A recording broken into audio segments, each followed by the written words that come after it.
initial worship songs, wander around Chinatown, where the church was located, and then time it so that I would be back in church before the service ended. I don't think my parents ever knew. And it doesn't end there. My delinquent side came out again just a year and a half ago. It was during the pandemic when attending Zoom services became more draining than it was uplifting. So one Sunday, I took my family out for a hike through the North Shore Mountains. It was invigorating. Every inhale of fresh air was like a breath of life to my soul. Seeing the mountains reminded me of God's majesty and grandeur. I remember walking through the lush green forest and noticing a small bud of a fern. And I quickly called the girls over and said, "Come look at this bud that's just sprouting." This bud shows us what hope is. Hope is patiently expecting that spring is on its way and that God would take care of this little bud. Just as we have hope that Jesus is on his way and that God will take great care of us. We went on to share about what each of us are hoping for and lifting that up to God. It was a delightful time with each other as well as with God. Now, I'm not suggesting that all of us should play hooky and skip out on church whenever things get boring, and especially not today. And I don't expect that everyone will have deep spiritual insights when they go hiking.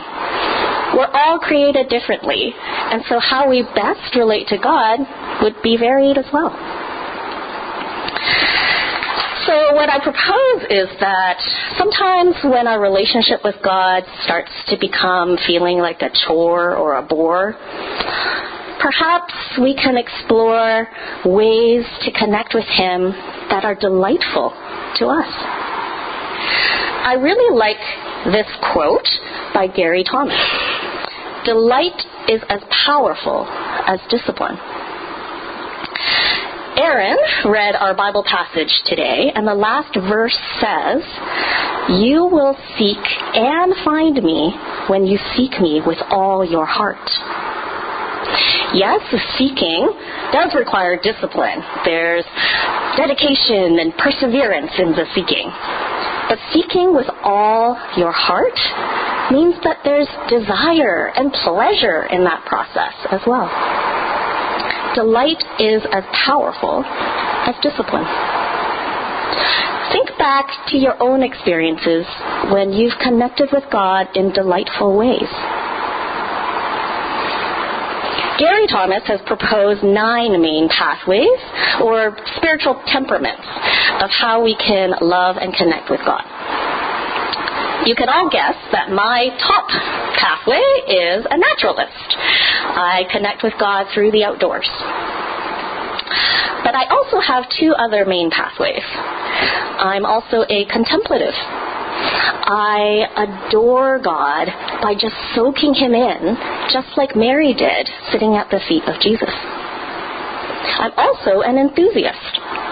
I love to celebrate God's mystery and power.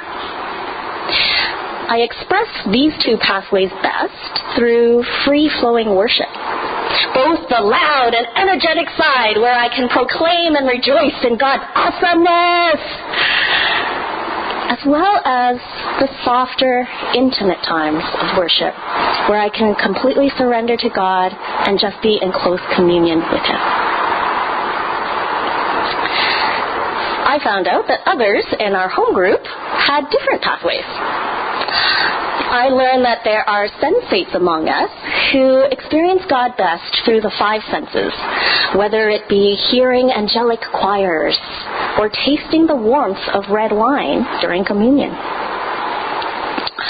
I learned that traditionalists value rituals, symbols, and sacrifice, where perhaps the discipline itself is a delight for traditionalists. Ascetics are those that yearn to retreat in silence and solitude, away from the distractions of the world to focus on God. Intellectuals are stimulated when their minds are challenged with new or deeper insights about God. And finally, there are those who take action in being the hands and feet of Jesus to the world. Caregivers who serve others, and activists who are passionate about reforms for changes for the greater good.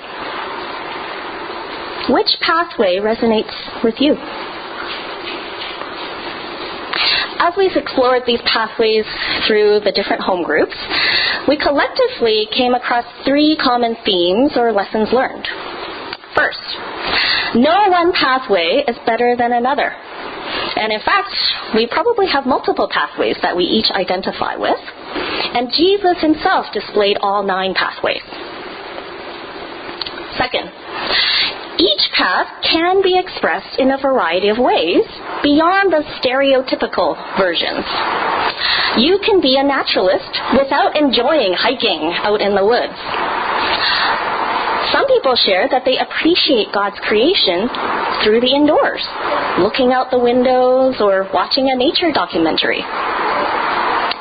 One sensate in our group connects with God best through watching artistic movies that display God's indescribable expanse and character. I thought I had zero activism in me because I would never join a protest in my life. But then I realized that some of my research work on reducing mental health stigma among cultural minority groups is actually a form of activism. So be open to how each pathway can be expressed in different ways. And finally, although it was great to share with one another about our pathways, we all have this desire to talk with the F3C community at large, all together, to see who else has similar pathways and what can we learn from each other. So that's the purpose of today. I'm going to invite you to pick a primary pathway that you identify with, and then we'll break into 4 different groups for discussion. So I will lead the group of naturalists and sensates, and maybe we'll meet in this front corner here. Pastor Ted will lead the group of intellectuals and traditionalists in this top corner here. Pastor Diana will lead the group of contemplatives and ascetics, maybe in that back right corner to you guys. And then Elder Susan will lead the group of the activists, the caregivers, and the enthusiasts in that back corner there. So when we do break out into groups, please discuss these 2 questions.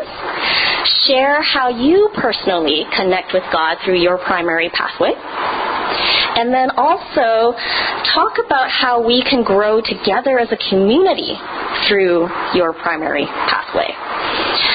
Think about creative ways that we can connect both within our church as well as how to reach beyond F3C. Perhaps the naturalists want to have prayer on top of the mountain, or maybe start an outdoors outreach group, or the caregivers might unite in some service projects. So we'll have 15 minutes for the group discussions, and then I'll ask each of the group leads to share key points that came up so that we can learn from each other and be inspired by each other as well. Any questions? All right. So, yes. If you want the 9 pathways, I think, then, ready? This one? Yeah?